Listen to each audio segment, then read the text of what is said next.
За миг чек зүгээрэн үү. За эхлэх үү.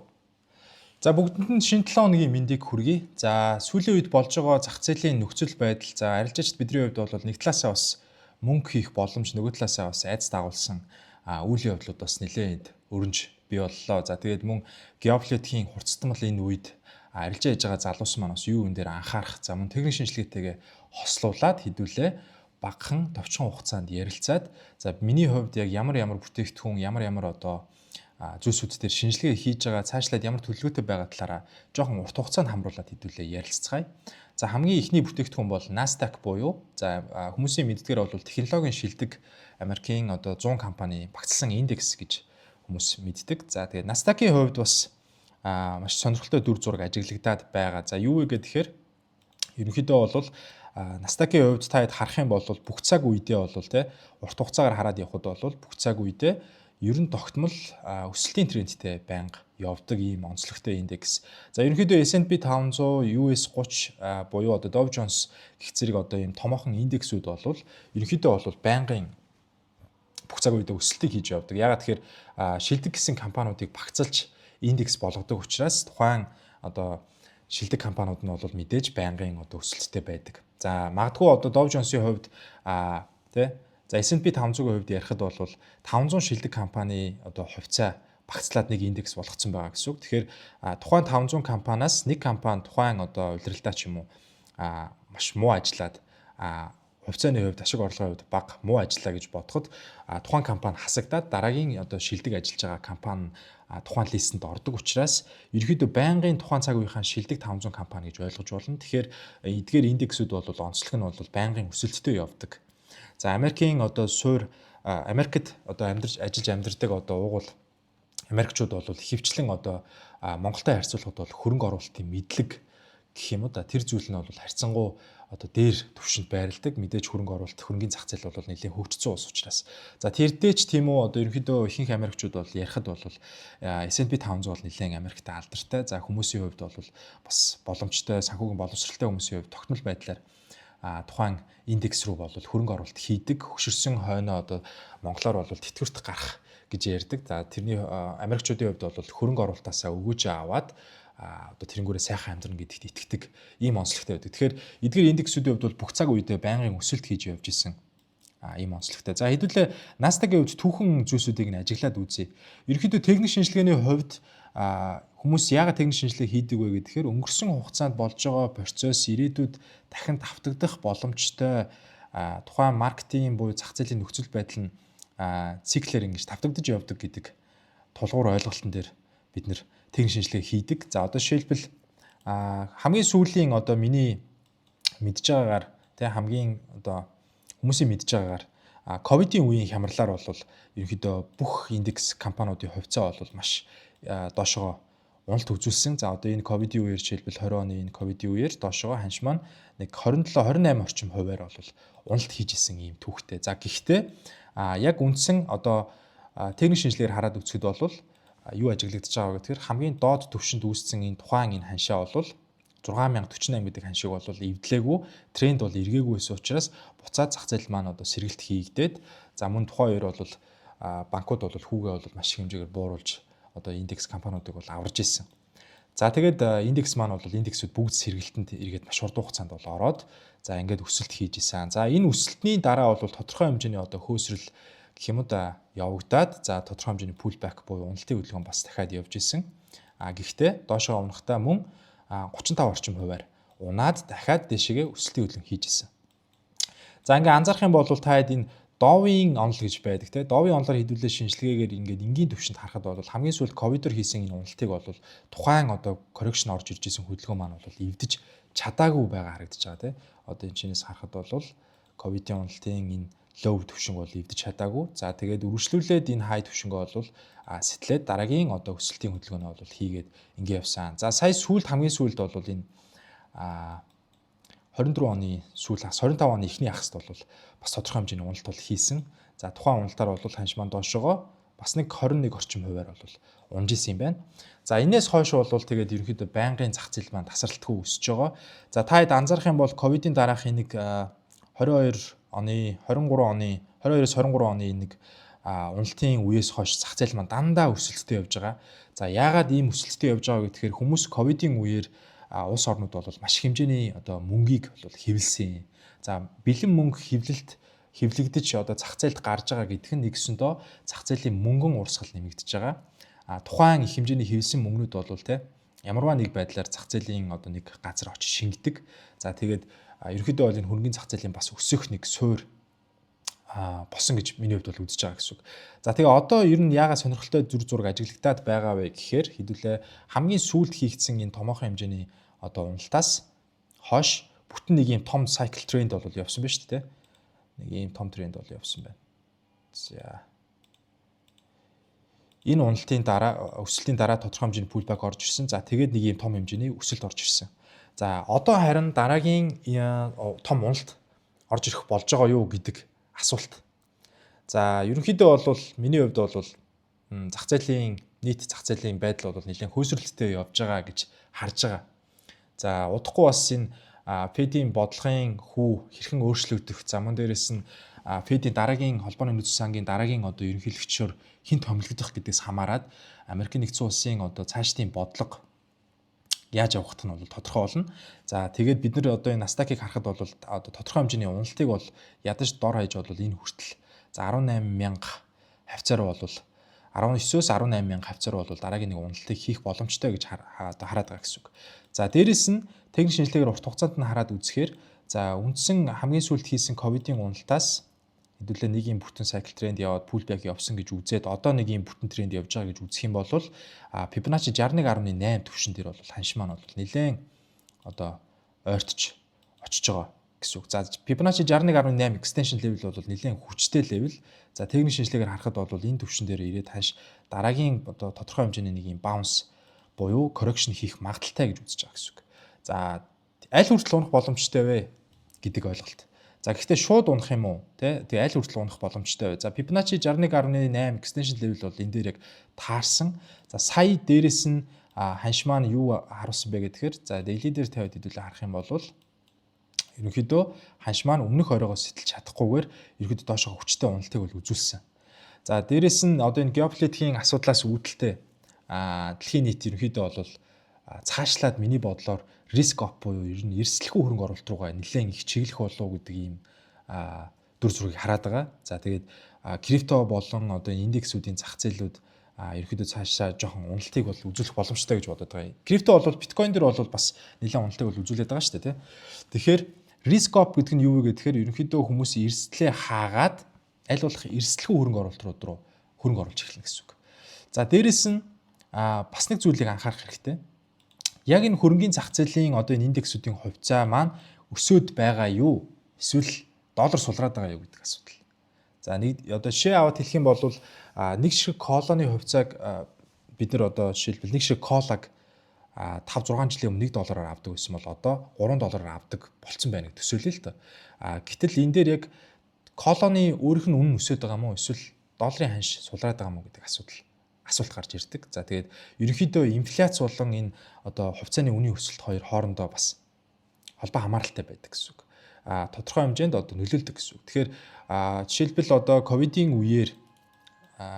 үеэр чинь нэг шиг Nasdaq-ийн хувьцааны нэг жүүнлэг нь хамгийн доошоо хэд хүртэл унсан бэ гэхээр $6,675 бид нар Nasdaq-ийн нэг шиг хувьцааг авдаг байсан бол одоо өнөөдөр 25,000 хүртэл 26,000 хүртэл өссөн байх чинь тий. Гэхдээ эсвэргээрээ долларын одоо ханш маань бас хэр их хэмжээгээр суларж байгаа вэ гэдгийг бид бас харах хэрэгтэй гэсэн үг. Тэгэхээр энэ хоёрын зөрүүн дээрээс яг бодит одоо өсөлтийг бол бид нар харж болно. Тэгэхээр доллар маань ч гэсэн одоо ерөнхийдөө сүүлийн 22 оноос ахвалаад ерөнхийдөө л байнгын унж байгаа. Сая бол сүүлд бол сүүлийн 4 жил доторх хамгийн доод ханшийг бол үзүүллээ шүү дээ. За тэгэхээр Nasdaq-ийн хувьд миний бодол юу байгаа вэ гэхээр магадгүй ханш маань доошоо бас тодорхой хэмжээний зах зээлийн уналт үзүүлэх боломжтой. Гэхдээ бид нар энэчнээс юу харах хэрэгтэй вэ гэхээр хамгийн наан байгаа одоо левел гэх юм бол би ерөнхийдөө юуг алиг хараад байгаа вэ гэхээр энэ доод түвшин бол эвдэлжиж бид нар бол уналтын баталгаа бол авах хэрэгтэй гэсэн үг. За энийг бид нар лайн дээр тавиад харуул илүү ойлгомжтой гарах баг. За энэ доод түвшинг эвдэлжиж бид нар бол дараагийн уналтын одоо баталгааг бол аваад за хаашаа уналтыг харах хэрэгтэй вэ гэхээр доошогоо үндсэн хамгийн сүүлд хийгдсэн одоо retracement хийгдсэн одоо энэ ёроол хүртэл. Гэхдээ бид нар пибогоо татаад үзэх юм бол ерөнхийдөө энэ өсөлтөөс гээд аваад үзэхэд за нэг энэ хавцаар тий 19-өөс нэг 18,000 хавцаар ерөнхийдөө бол дараагийн уналт бол хийгдэх боломжтой гэж бол би үзэж байгаа гэсэн. Тэгэхээр индексүүдийн хувьд бол бас энэ замбраагүй өсөлт бол бас жоохон завсарлага авах болов. За дээрэс нь энэ улс орнуудын асуудлаас үүдээд тий ерөнхийдөө инфляц болон бодлогын хүү хэрхэн яаж шийдвэрлэхээс хамаарат за хүмүүс бол ерөнхийдөө энэ хувьцаа индексээс бол хөрөнгөдөө болж байгаа татах хандлага гарах болов гэдэг ийм бодолтой байна. За тэгэхээр 4 цаг дээр хэдүүлээ тавиад илүү жоохон цагаа багасгаад харъя. За 4 цаг дээр тавиад харахаар юу анзаарэгдэж байгаа вэ гэхээр сая сүүлд бол ерөнхийдөө хийж байгаа өсөлтүүд бол дандаа өсөлтийн булш хандлагатай байсан. За одоо ингэж том зургаар нь хэдүүлээ харах юм бол ерөнхийдөө ингэж өсөж орж ирээд унаад дахиж дэшиг өсөөд буцаж унсан. Гэхдээ энэ өмнөх ёроолыг бол эвдэлж чадаагүй дэшиг өсөлтийг бол хийгээд гараад ирсэн. Гэхдээ энэ сүүлд сая нөгөө нэг 25 онд хийсэн дээд ханшиг бол сая бол ханш бол эвдэж чадсангүй. Ерөнхийдөө дабл топ маягийн хөдөлгөөн хийгээд ханш буцаад доошогоо хүчтэй уналтыг хийж байгаа. Гэхдээ бид нар энэчнээс бол шууд унна гэж харахгүйгээр миний хувьд хамгийн баталгаатай ёроол одоо техник шинжилгээгээр үзэхэд бол энэ ёроолыг эвдэлсний дараа ерөнхийдөө бол уналт бас эхлэж болох боломжтой бол харагдаад байгаа гэсэн үг.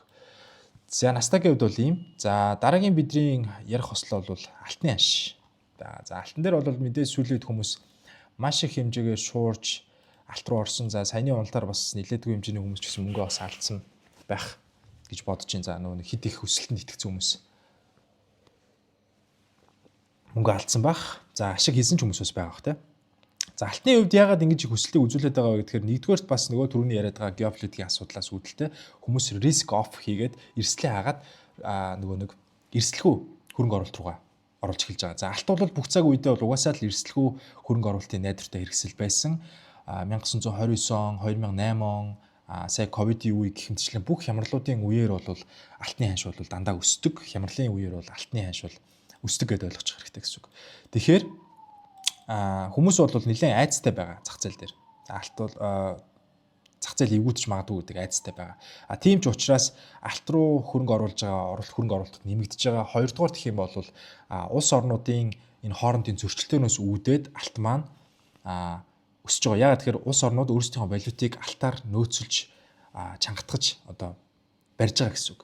За сүүлийн одоо 2 жил хятад улс бол нэлээдгүй хэмжээгээр алтыг нөөцөж худалдаа авалт хийж байгаас болоод өглөө Азийн сешн дээр жишээлбэл алт маань бол маш хэмжээгээр өсдөг болцсон ийм онцлогтой болцсон байгаа.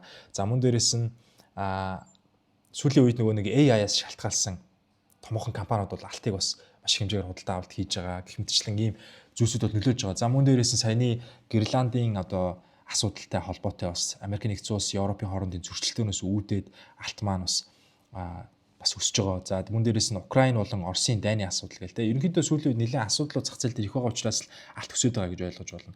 Гэхдээ саяны энэ өссөн энэ сүүлийн он гарснаас хойш өсөж байгаа нэг сарын өсөлт бол ийм эрүүл өсөлт бол байгаагүй.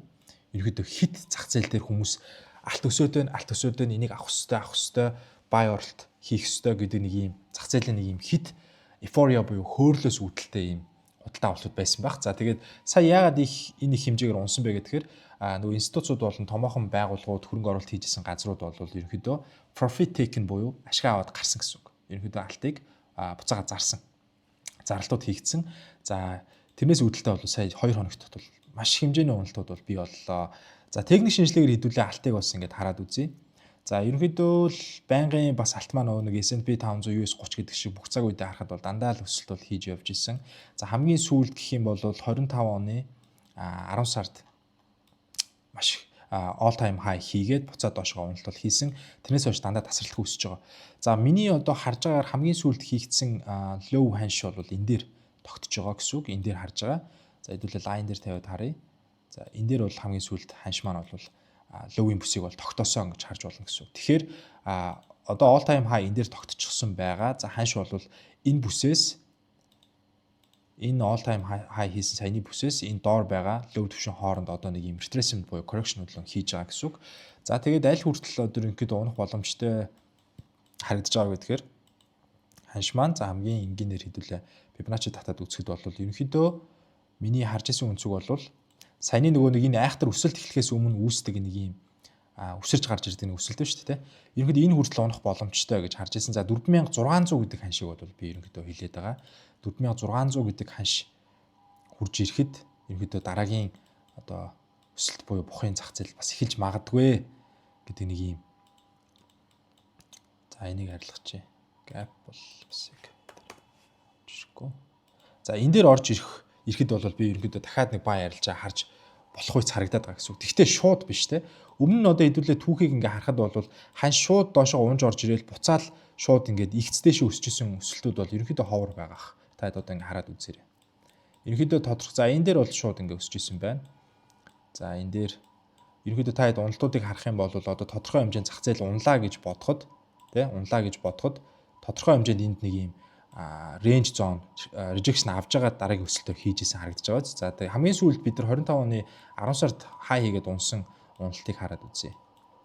За хамгийн сүүлд 2025 оны 10 сард all time high ханшаа хийгээд ханш маань доошоогоос маш хүчтэй уналт хийсэн. Унаад за 1 2 3 4 5 6 өдөр бол ерөнхийдөө бол энэ бүс дотроо бол ингээд range хийж агаад энэчнээсээ задарч гарч ирээд буцаад ретест хийгээд ингээд өсөд явсан гэсэн үг. Тэгэхээр бид нар одоо бас ханшиг шууд өснө гэж ингэж промотч оролт хийж болохгүй. Ханшиг бас тодорхой хэмжээнд ажиглах хэрэгтэй. Дараагийн одоо маргааш нэгдгийн одоо гарч ирэх daily time frame дээр тавиад одоо day candle маань бол яаж одоо орж иж байгааг бол харах хэрэгтэй. Миний бодлоор л доошоо дахиж нэг уналт орж ирээд те. Тэгээ энэ хавьдаа бас нэг тодорхой хэмжээний range zone үүсгэж агаад тэгээд нэг задарч гарч ирсэн тохиолдолд бид нар дахиад дэшиг одоо баа ярилжаа харах ийм боломж нөхцөл үүсээд байгаа юм болов уу гэж хараад байна. Тэгээд энэ түрүүний 5 дахьад орж ирдэг энэ уналт бол нэлээд том хэмжээний уналт. Ер нь баг өмнө баг ийм хэмжээний уналт бас түүхэнд орж ирж исэн юм уу гэж харахаар бас ер нь баг байхгүй л шүү. Нэг 2 өдөрт л 9200 pips унсан байлаа шүү дээ энэ чинь. Тэгээд 9200 pips доош уналт бол хийсэн. Тэгэхээр энэчээс бол би шууд ингээд дараагийн өсөлт бол орж ийн гэж бол бодохгүй байна. Зах зээл дээр маш хэмжээний хүмүүс айц давтсан байгаах. За маш хэмжээний хүмүүс бас алдагдал хүлээсэн байгаах, харж байгаах. Тэгэхээр тодорхой хэмжээний захиалгууд цуглараад accumulation бүс үүсгээд одоо нэг юм range zone үүсгээд тухайн бүсээсээ задарч гарч ирж байгаа тохиолдолд дараагийн худалдаа авах одоо захиалгууд бол хүмүүсийн итгэл дахиад орж ирнэ гэсэн үг. За энэ алтан дээр тайлбарлахад суурьд шинжилгээ талаасаа эдийн засаг сайжраад, дайнд ажны асуудал багасаад алтан унсан юм уу гэвэл бас үгүй. Ер нь бол бүх зүйлсүүд хэвэндээ байгаа. Эдийн засаг бол нэг тийм айхтар сайжирсан юм бол байхгүй. Дайны асуудал бүтэн зогссон юм уу гэвэл үгүй. Энэ зүгээр л одоо нөгөө нэг ханшийн маркетинг хууль гэсэн үг. Ерөнхийдөө зах зээл байнгын дээшгээ ингээл өсөлттэй ингээл яваад идэг зүйл бол байхгүй. Ийм хуульч байхгүй, ийм алгоритмч байхгүй. Ямарваа нэгэн байдлаар тэнд зарж байгаа хүмүүс хэрэгтэй, бас худалдаа авч байгаа хүмүүс хэрэгтэй. Энэ бол auction theory буюу худалдаа авах, зарж байгаа хүмүүсийн хоорондын одоо үүсэж байгаа нөхцөл байдлаас л энэ зах зээл чиг хөдөлж байгаа гэсэн үг шүү дээ, тэ. Тэгэхээр бүх хүмүүс худалдаа аваад байх юм бол энэ зах зээл чигээр утгаалтан тийм үү. Эсвэл бүх хүмүүс зараад байх юм бол бас утгаалтан. Тэгэхээр харилцан аль аль талдаа ийм тохиролцоо хийгдэж явах хэрэгтэй. За тэгжээ зах зээл хөдлөнө. Тийм учраас тодорхой хэмжээнд ханш маань өссөн бол дандаа заавал зарлалт хийж идэг. За тодорхой хэмжээнд унсан бол бас худалдаа авалтууд хийж идэг. Ийм хуулиар үйлчилдэг гэсэн үг. Тэгэхээр сая бол зүгээр л зах зээлийн одоо хууль дүрмийнхаа дагуу уналт бол орж ирсэн. Гэлээгээд гол трендээ эргүүлсэн үү гэвэл үгүй. Цаашлаа дахиад унах уу гэвэл бас би бол тэгж бодохгүй байна. Тийм учраас тодорхой хэмжээнд бидний энд нэг юм accumulation бүсийг үүсгэхийг хүлээж агаад тэрнээсээ задарч гарч ирсэн тохиолдолд дараагийн одоо өсөлтийг бид нар магадгүй 6000 гэдэг ханш руу бол харж бас болох юм те 6000 гэдэг ханш руу бол харин за энэ нь бол P-bog-ийн extension асах 27 level хүртэл явж бас болж байгаа ийм төр зураг ажиглагдаж байна гэсэн үг. За дараагийн ярих хослын хувьд за алтыг бас жоохон жижиг цаг дээр ингээд те багсаад ярихад бол мэдээж 5 дахь өдрийн хөдөлгөөнийг хэдүүлээ ажиглаад үзье. Ерөнхийдөө зах зээл дандаа уналтын хөдөлгөөн үүсгэж явуулсан 5 дахь өдөр бол доошо яваал нэг цаг дээр бол харахад бол те дандаа ингээд бүтцээ эвдэлж чадахгүй бол ийм хөдөлгөөнүүд явуулсан. За энэ дээр зарим нэг хүмүүс бол одоо нөгөө өмнөх баային хөдөлгөөнтэйг андуураад заавал дандаа өсөх ёстой гэдэг ойлголтоор дахиад худалдаа авалтууд хийж алдсан байж магадгүй. Гэхдээ нэг зүйлийг сайн ойлгох хэрэгтэй. Бид нар зах зээлийг яаж хөтлөхийг яагаад ч мэдэх боломжгүй. Тэгэхээр яг одоо явж байгаа энэ зах зээлийн хөдөлгөөнийг зүгээр тухайн үеийнхэн нөхцөл байдлаар бид нар өөрөө зүгээр яг эрүүлэр хараад яг одоо юу болж байгаа гэдэг дээр л анхаарал хандуулах хэрэгтэй шүү. Тэгэхээр өмнө нь энэ зах зээл яаж өсөж ирсэн бол одоо хамаагүй гэсэн үг. Яг энэ уналтын үе, саяны зарлалтын үе эхлэхэд доошо унж байгаа бол бид нар бүтцээ ажиглаад яг одоо хүмүүсийн сонирхол нь зарах дээр төвлөрж байна гэдгийг л харах хэрэгтэй. Түүнээс биш өмнөх одоо тэр өсөлтийн хөдөлгөөнтэй тэр байсан үеиг бол дурсаад тэрнтэйгээ одоо хольж бодоод дахиад худалдаа авалт хийгээд иж болохгүй гэсэн үг. Тэгэхээр ерөнхийдөө зах зээл цаашдаа яаж хөдлөх бол биш. Зах зээл яг одоо яаж хөдөлж байна гэдэг дээр л бид нар фокус өгөх хэрэгтэй шүү залуусаа. За дараагийн шинжилгээний хувьд биткойн дээр хэдүүлээ хараад үзье. За биткойны хувьд гэх юм бол ерөнхийдөө ямар дүр зураг ажиглагдаад байгаа вэ гэхээр за 2025 оны 9 сард 10 сарын үед бол шинэ хай түвшингөө 126,000 гэдэг дээр тогтоогоод хүчтэй уналтууд явсан. За тэгээд ерөнхийдөө энэс хойш дандаа уналтын трендтэй явж байгаа гэсэн үг. За тэгээд хэдүүлээ нэг өдрийн тайм фрейм дээр тавиад харахад бол энд бол трендийн эвдрэл хамгийн сүүлд хийгдсэн. Ханш доошоо унж орж ирснээр энэ дээшгээ өсөлттэй явж исэн буулын зах зээл бол өрнсөн гэсэн үг. Дууссан гэсэн үг тийм. Энэ дээр явж исэн одоо энэ дээш өсөлттэй явж исэн зах зээл дууссан гэсэн үг. За яагаад тэгэхээр бид нар трендийн бүтцийн хувьд энд эвдрэл хийгдсэн. Дээшгээ шинэ хай хийгээд буцаад шинэ low хийж байгаа буюу тренд маань uptrend-ээсээ downtrend руу шилжиж байгаа юм эргэлтийн цэг болж байгаа гэсэн үг. Reversal хийгдэж байгаа гэсэн үг. За ингээд энэс хойш бол тухайн биткойн маань бол крипто зах зээл бол тэр чигээрээ дандаа уналттай явсан. За одоо ингээд харах юм бол дахиад ч уналт хийгдэж байна. За энэ уналтыг би аль хүртэл үргэлжлэх боломжтой вэ гэж харж байгаа гэхээр энэ нэгдүгээр техник шинжилгээ талаасаа бол ерөнхийдөө энэ доор байрлах тэ эн чинь 74,000 хавцаа руу явах магадaltaй одоо ойрын хугацаанд. За тэгээд энээс доошоо унах гэж бол би бол бас бодохгүй байна. Яагаад тэгэхээр хэрвээ энээс доошоо унах юм бол яг бүтэн энэ биткойны чинь нэг юм 22 оноос эхэлсэн энийг өсөлт байгаа шүү дээ, том өсөлт. Энэ өсөлтийн чинь тренд нь бүр эргэчих гээд байгаа байхгүй. Тэгэхээр би бол бас яг энэ хугацаанд хийсэн энэ тренд бол бүтэн эргэнэ гэж бол бодохгүй байна. Тэгээд weekly дээр тавиад харсан ч гэсэн ерөнхийдөө бол хамгийн доошоо унах боломжтой зон за нэг 74,000 хавцаа руу за цаашлаад нэг 69,000 руу орж ирэх боломжтой юм уу да тий.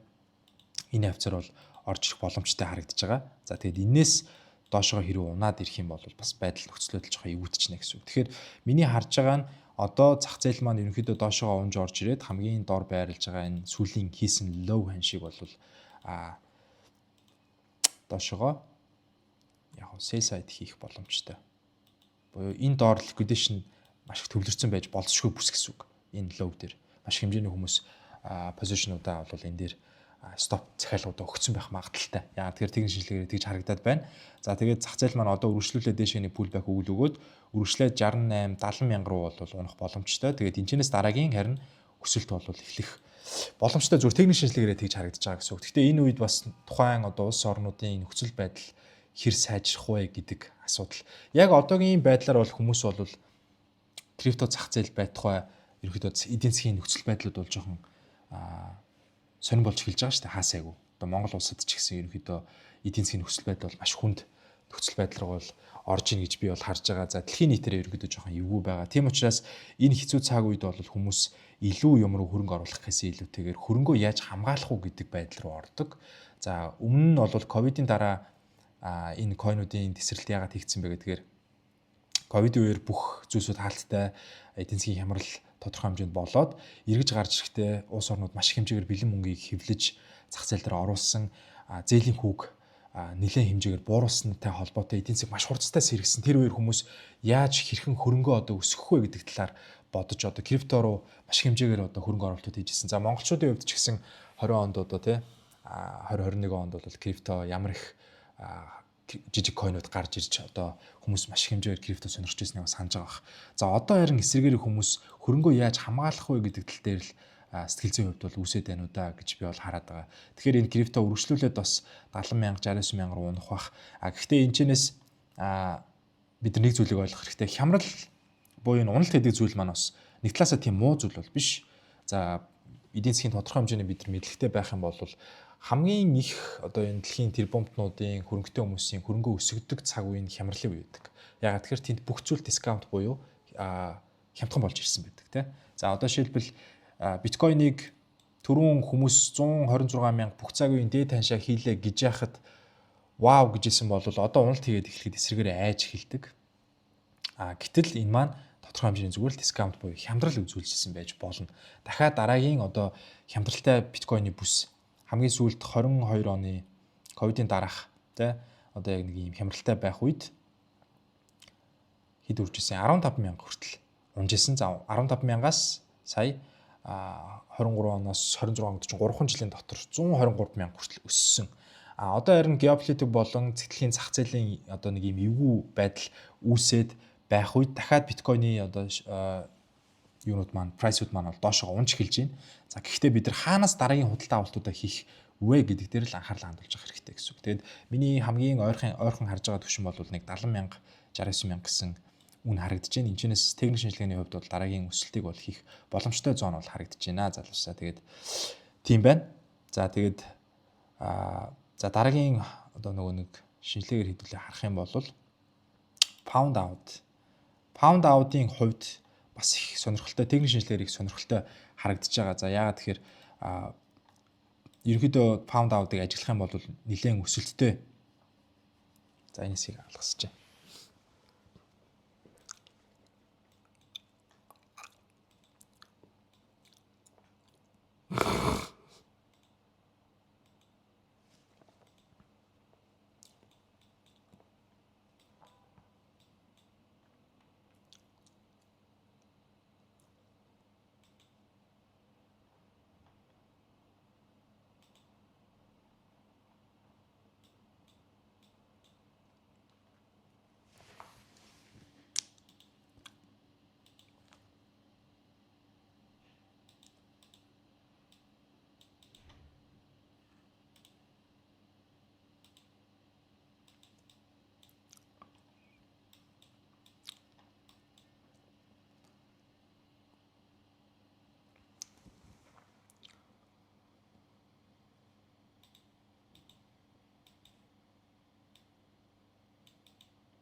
За дараагийн бидний ярих зүйл нь долларын ханш байгаа. За мэдээж дэлхийн хөрөнгөний зах зээлийн дийлэнх хувь нь доллартай хамааралтай байдаг. За ялангуяа индекс болон голдын хувьд бол доллартай ерөнхийдөө нэлээд хамааралтай байдаг. За тийм учраас хэрвээ алтны одоо долларын ханш унж байгаа бол алтны ханш өсдөг гэх жишээний одоо дандаа эсрэг чиглэл рүү хөдөлдөг. За тийм учраас бид бас долларын ханшийг бас тодорхой хэмжээнд шинжилгээ хийгээд за техник талаасаа болон суурь талаасаа ямар хуу нөхцөл байдалтай байгаа вэ гэдгийг бас харах хэрэгтэй гэсэн үг. За долларын ханш маань сүүлийн одоо энэ уналтын хөдөлгөөн эхлэх үед за дээшээгээ бол энэ аптрендing хөдөлгөөн бол явж исэн бол энэ тухайн аптрендing хөдөлгөөн маань доошоо задрал хийгдээд за энэ дээр бол бас мөн ийм дабл топ маягийн хоёр хөдөлгөөн хийгээ шинэ high түвшин хийж чадахгүйгээр бол унсан гэсэн үг. За доошоо эвдрэл хийгдсэн. За энэ дээр трендing бүтцийн хөдөлгөөн эвдрэл хийгдээд за энэс хойш бол дандаа ийм уналтын хөдөлгөөнтэй явж байгаа. За одоо харин сая сүүлд бол доллар дээр юу ажиглагдсан бэ гэхээр за миний харж байгаа өнцөг бол энэ 2025 онд хийгдчихсэн энэ нэг спортын бүс. За мөн дээрээс нь 2025 оны 6 сард хийгдчихсэн спорт бүс, 10 сард хийгдчихсэн спорт бүс гэсэн ийм хоёр спорт бүс байсан. Одоо спорт зон гэх юм уу те. За энэ бүсийг бол ямар ч сан нэвтэлж гараад за одоо дээшээгээ ханш маань бол доошоо бол уналт орж ирсэн. За одоо дээшээгээ харин тодорхой хэмжээний pullback-ийн хөдөлгөөн, retracement хөдөлгөөн бол орж ирэх боломжтой харагдаж байгаа. За энэ үеэр юу болдог вэ гэхээр за магадгүй эдийн засаг жоохон хямралтай байгаад эхлэнгүүд инфляц хэд өсөөд байх үед те магадгүй Америкийн нэгдсэн улсаас дахиад мөнгө хэвлэхийг ч үүсэхгүй гэсэн үг. За тодорхой хэмжээнд мөнгө хэвлэж байгаа үзэгдэл нь бол долларыг өсгөж болох ч гэсэн урт хугацаанд бүр нөгөө нэг хямралын эхлэл бас байж болдог. За тийм учраас техник шинжилгээгээр хэдүүлээ зүгээр харахад бол долларын хувьд бол дээшээгээ бага зэргийн өсөлт хийж үзүүлээд за одоо нэг pullback ороод дахиж нэг өсөлт үзүүлээд за тэгээд үргэлжлээд дахиад би унах болол гэсэн ийм хандлагатай байна. За Трамп ч гэсэн өөрийнхөө мэдээлэл дээр юу гэж хэлсэн бэ гэхээр доллар цаашлаа дахиад ч унж болно. Гэхдээ энэ нь бол бидний экспортын зах зээл дээр штатын нөхцөлийг бас бүрдүүлж нөгөө талаасаа болно гэдэг нэг ийм байр суурийг илэрхийлсэн. Тэгээд доллар хямдарж байгаа нь одоо гадны улс орнуудын худалдаа авалт энэ трейд бол эрг нөлөөтэй гэдэг нэг ийм байр суурийг бол илэрхийлсэн. Тэгээд тодорхой хэмжээнд бол бас доллар маань одоо эргэж өсөөд за хамгийн наадталтай бол за энэ бүсээс бол дараагийн уналт бол орж ирэх боломжтой нэг ийм дүр зураг ажиглагдаж байна. Тэгэхээр энэ дээр юу харагдж байгаа вэ гэхээр үүнтэй холбоотойгоор за USD йений ханш бас мөн тодорхой хэмжээнд жоохон өсөлт орж ирэх бах. За маш их хэмжээний уналтууд сая орж ирсэн. За Монтлигоор харахад бол бид нар бас йен дээр харахад ерөнхийдөө бол йений ханш маань бол USD йений харьцаа бол дандаа өсөлттэй явж байгаа шүү дээ энэ чинь.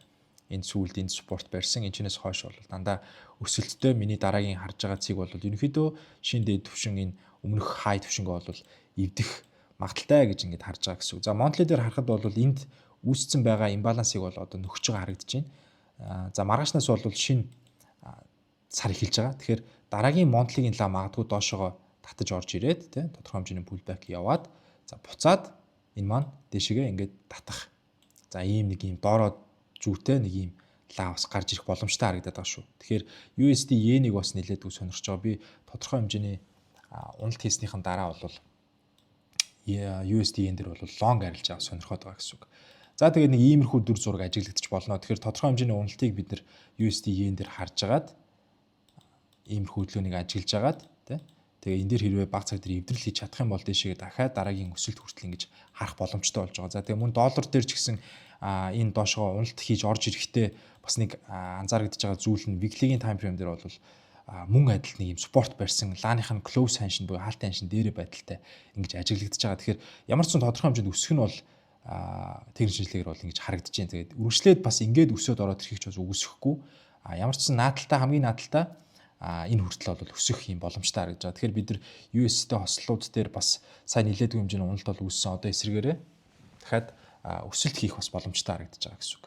За USD энэ дэр нэг ийм дүр зурагтай ажиглагдаж байна. Гэхдээ дахиад доошоо нэг юм уналтын хөдөлгөөн хийснийхэн дараа би энэ эвдрэл дээр бол баг цагийн эвдрэл дээр бол орох ийм сонирхолтой байгаа гэсэн үг. За лайн дээр тавиад харахад бол хамгийн сүүлд хийгдсэн ловийн ханш нь бол тренд эхэлсэн ханш бол цэг нь бол энэ дээр байгаа. Тэгээд бид нар харахад дахиад доошоо нэг уналт бол орж ирэх боломжтой харагдаж байгаа. Тэгээд хамгийн доор sell side хийх магадaltaй ёроол нь энд харагдаж байгаа. Тэгээд бид нар харъя. За нэг энэ хүртэлтэй. Тэгэхээр нэг энэ ёроол гэж үзэх юм бол за Pibog яг зүүнээс нь татаад үзье л да. Week-ээр нь татаад үзье. За тэгэхэд бол нэг ийм дүр зураг ажиглагдаж байна. Тэгээд Pibog-ийн зон бол бас нэг энд нэг slippage үүсгэсэн нэг ийм gapтай зон байгаа. Энэ дээр би ерөнхийдөө орж ирвэл бас худалдаа авалт USD yen дээр хийх юм төлөвлөгөөтэй байна. Тэгээд урт хугацааны төлөвлөгөө гэсэн үг.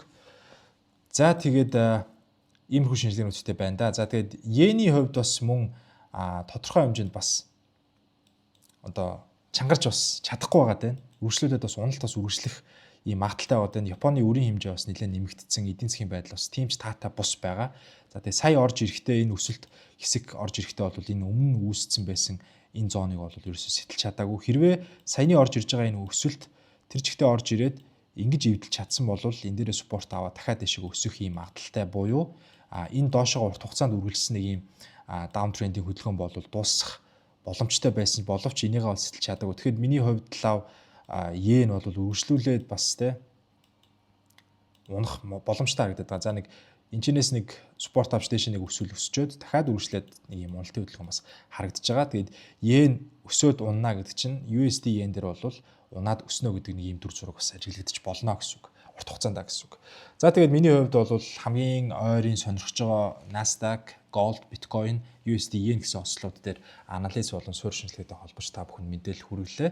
Тэгээд хэрвээ дараагийн одоо иймэрхүү сонирхолтой зүйлсүүдийг хамтдаа шинжилгээ хийж хармаар байвал лайк дараад subscription хийх юм мартаоцай. Мөн комент хэсгээр ямар хосол дээр шинжилгээ хийлгэх талаар бас мэдээлэлүүдээ бичиж бодож манайхаа. Тэгээд дараагийн дугаар дээр уулзцгаая.